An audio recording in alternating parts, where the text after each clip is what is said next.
Hi, everyone. Welcome to the All Things Amyloid podcast, where we feature patients, caregivers, and clinicians who discuss amyloidosis, a rare and incurable disease. Amyloidosis occurs when the body builds up abnormal amounts of misfolded amyloid protein, which can lead to serious and life threatening outcomes. I'm your host, Mackenzie, an amyloidosis patient and founder of Mackenzie's Mission. Our goal for this podcast is to raise awareness and share firsthand what it's like to live with this disease, to care for those affected by it, and to treat it. We hope this leads to earlier diagnosis and start of treatment, which will improve patient lives. When you have an incurable disease that has treatments available, like amyloidosis, unfortunately, it doesn't necessarily mean that there's a cure. Treatments can be effective in getting the disease under control and reducing side effects, but patients are continually monitored to ensure that the disease does not relapse. And if at some point the disease reactivates, emotions can come alive. In today's episode, we'll be talking about relapsing and what patients may go through when that happens in their journey. I'm happy to have Linda with me today to talk about relapsing and a patient's journey with amyloidosis. Welcome, Linda. It's so great to have you on the podcast again. Happy to be here. So, I'm sure our discussion is probably one that every amyloidosis patient has thought about, particularly those with AL. And perhaps a good place for us to start today is with your diagnosis and what the initial treatment for amyloidosis looked like for you. Sure. So I was diagnosed at age 64 with AL amyloidosis, and I had cardiac, lung, GI, autonomic, and carpal tunnel involvement.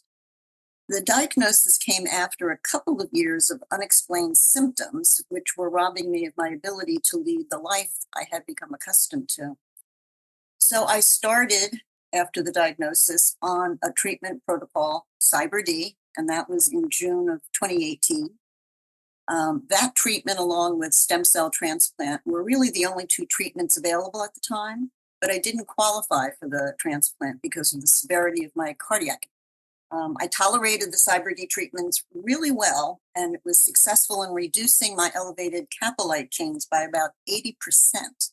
But about 6 months in, thinking things were going along nice and smoothly, it just all plateaued. So I would say like November or December of 2018, no progress was being made. And that went for a few months. At that point, I was switched to daratumumab in early 2019, and I got my light chain numbers to normal range really in just a couple of months. But the daratumumab was really potent and pretty terrific at managing my disease state. And at the same time, I was experiencing organ recovery that seemed to give me my old life back. I mean, I was in that very lucky cohort with both a very good hematological response and an equally impressive organ response.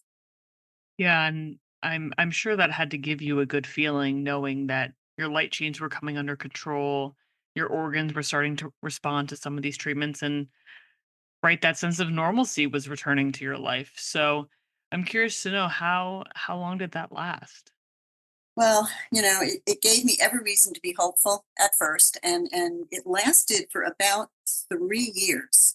During which time I had moments where I forgot I even had this disease. My kappas were in normal range, and I had few, if any, organ issues during that time frame. Yeah. Were you on any maintenance therapy at that time? Yeah, they kept me on the daratumumab. I never stopped taking Dara. I Mm. started it in, I think, February of 2019, and I'm still on it today. And when you were going through that, were you ever thinking about the possibility of relapse? I mean, knowing that it always could be a possibility, or were you kind of trying to keep that in the back of your mind and avoid those thoughts? Yeah, it's a great question. I mean, at the beginning, when the Dara kicked in and everything was going my way, it almost seemed too good to be true. I mean, Yeah. even my doctor was amazed at the progress I was making. Um, but nonetheless, when you go in for your labs once a month, and then the lab report comes up, and you open the patient portal, there was some trepidation. Um, but I have to say, they were consistently so good for so many months that I actually let myself think that somehow Dara was going to be this miracle medicine. I was going to be scot-free for like 20 years on this. And as you'll find out, it didn't quite work that way. So what happened was in June of 2022, so now I'm about 3 years in, my kappa started rising again. The doctors didn't panic. They took what they call a wait and see approach for about 6 months, and we just kept watching the kappas tick up a little bit at a time each month. And then at a certain point, they decided they were going to put me on Revlimid in addition to my monthly daratumumab injections. This combo, it really seemed to move my light chains down a bit, but really they're still not back to normal. And it's been over a year, going on really a few years now. Yeah. And In June of this year, we switched from Revlimid to Pomalyst as my additional medication. The kappas have come down just a little bit more, but we're not back in normal range just yet. that is so incredibly frustrating, and just to see it, you're so close, but I, you're I not know. where you want to be. And that's hard. And, but it seems like at this point and in this period of your treatment journey, so to speak, your kappas were rising and then switching to the Pomalyst span about 2 years. And throughout this period, how did these events affect you, both emotionally and physically? I mean, I know it has to be difficult. Yeah, I have to say, back in June of 2022, when the kappas started rising after 3 really great years, it was like, punch in the gut. I Yeah. remember I was sitting in the exam room waiting to see my hematologist, and the patient portal lit up. And I had no idea that the bad news was coming, right? Because I Yeah. was just used to every month seeing some great numbers and being on my way, right? So I opened the portal, and when the labs came up, my kappas were out of range, and it felt like the blood just drained to my feet. And I thought, you know what? Here we go. Here we go. It's happening already. I'm Yeah. relapsing, and now moving forward, I don't know what my life's going to be. Yeah. So it was a hard hit, mainly because I'd done so well on Dara, and like I said, I thought it was my miracle drug.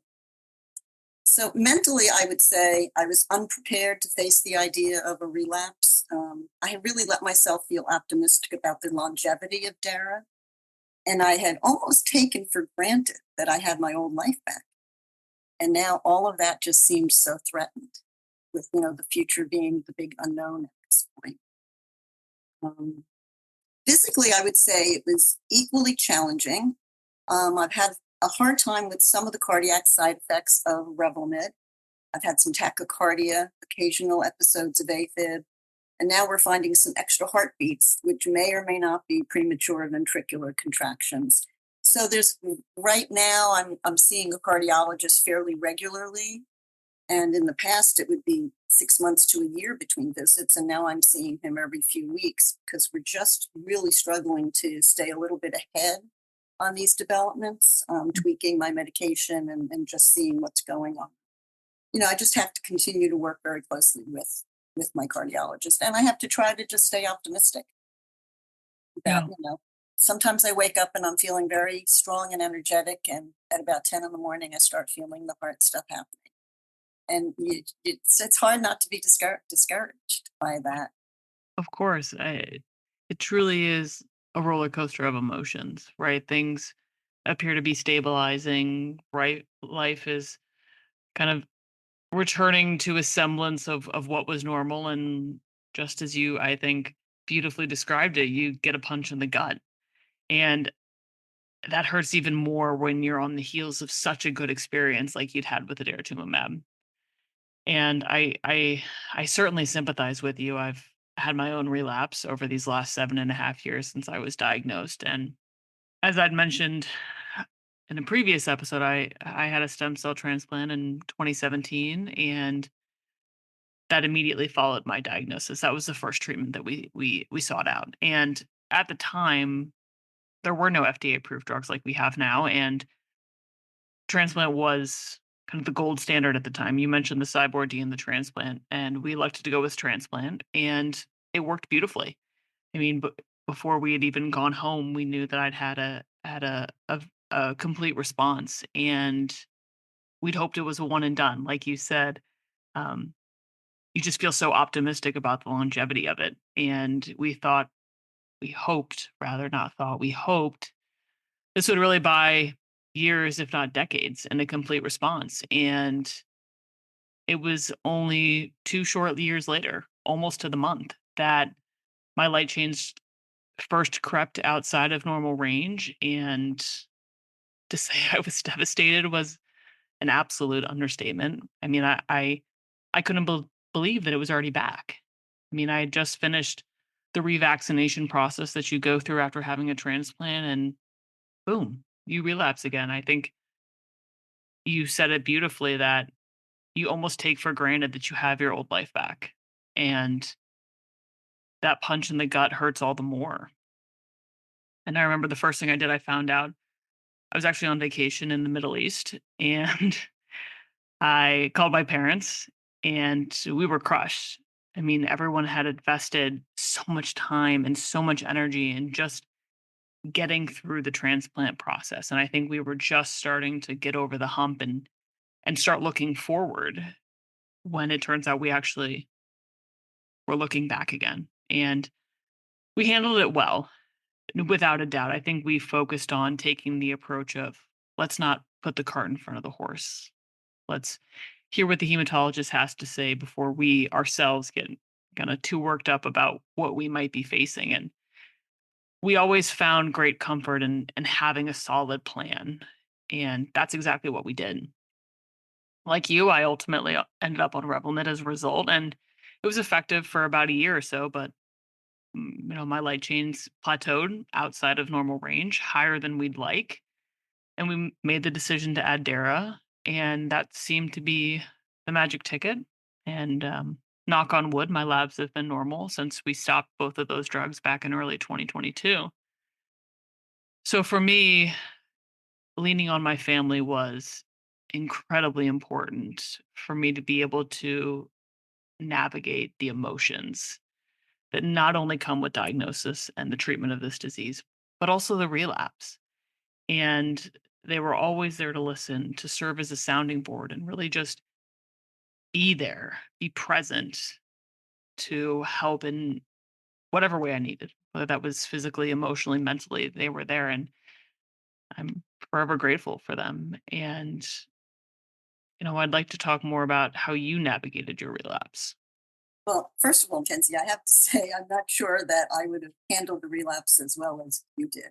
Uh, I know that stem cell transplant can be extraordinarily challenging and taxing, both physically and mentally. So, when I was first diagnosed, I was evaluated for a transplant, but it was ruled out, because my cardiac situation made it risky that I would not survive the procedure. I have to say, I was almost relieved that they would not approve the transplant for me because I knew what an ordeal it can be. I was terrified of it. And that, now I think here you were 2 years after enduring that ordeal, facing the awful specter of a relapse. It's overwhelming. And I have to say, I think you are amazing getting through it with such grace. And I know from my own experience just how helpful and supportive your family had to be for you and how important, that was. I too derived a great deal of strength from my immediate family and from my many friends. I'm a sharer. When I got diagnosed and when I hit some bumps in the road, everybody knows. I keep no secrets. So everybody in my orbit really knew what was going on throughout, and they were always there for me when I needed them. And I like that phrase, just be there. Yeah. And sometimes you don't even have to do anything. Just be there for me. And I know you're there. Kind Yeah, of. absolutely. Because you're going to tell them what you need. Right. Exactly.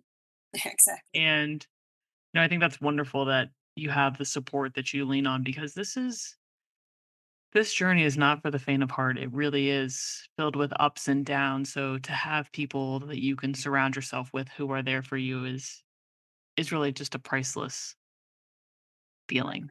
So let's talk about your outlook today. Right? You've been through the relapse. So I would say It's a bit of a roller coaster. Mm, Generally I'm back to my old self physically and mentally. But then I have those days, especially when the cardiac issues surface, and it sets me back a little because it holds me back physically those days, and and then mentally. That's the sort of next step. Once you start losing your old physical self, you mm, go to kind of a scary and disappointed place mentally. yeah. Um, I think the hardest part about relapse is that it reminds you that this disease is not at all linear. And we have to be reminded of that time after time. By its very nature, there are going to be setbacks, treatment changes, and you have to be patient through that process and try to remain as hopeful as you can. And we all know now, compared to when you and I were first diagnosed, there are so many more treatments available out there and others coming down the pipeline. So I think it's a little bit easier for us today to remain hopeful than it might have been 3, 4, 5 years ago. My hematologist is optimistic about my process and thinks that even if my kappas stay just above normal range and I do not have serious organ involvement, this just might be my new normal. And I have to kind of get my head around that because I was always the kid that wanted the A plus in school. So I want my kappas in normal range. And he's like, that may not be necessary. Yeah. So he's I bow to him because he has seen so many patients and he's got patients who have kappas just above normal for 10, 15 years and Yeah. they're doing just fine. Yeah. So I have to give up hopes for the A plus and just kind of get on board with where I am and just, view this as my new normal and try to keep myself optimistic and really grateful for being where I am right now. And I think you make a really important point. I mean, just in the what, 7, 6, 7 years since we were diagnosed, I mean, the treatment landscape is completely different than what it was back then. And I think it's important to kind of keep in the back of our minds that yes, while relapse is a very real possibility and it's not necessarily a one and done thing, that just as that is possible, so is the prospect of new drugs and new medications. And I have to remain hopeful that maybe our true miracle drug really is just right around the corner for us. And so I think it makes kind of accepting the potential reality of having another relapse that maybe we're going to have some new tools to help get through that process that we don't have now. So, as we wrap things up, I'd love to hear what words you have for the patients out there who have been through or think about the prospect of relapsing. Well, first I have to say you need to keep up with your monitoring regimen. It's important because if things begin to trend in the wrong direction, you really want time to collaborate with your provider and draw a plan. You've got to really stay one step ahead on this kind of stuff.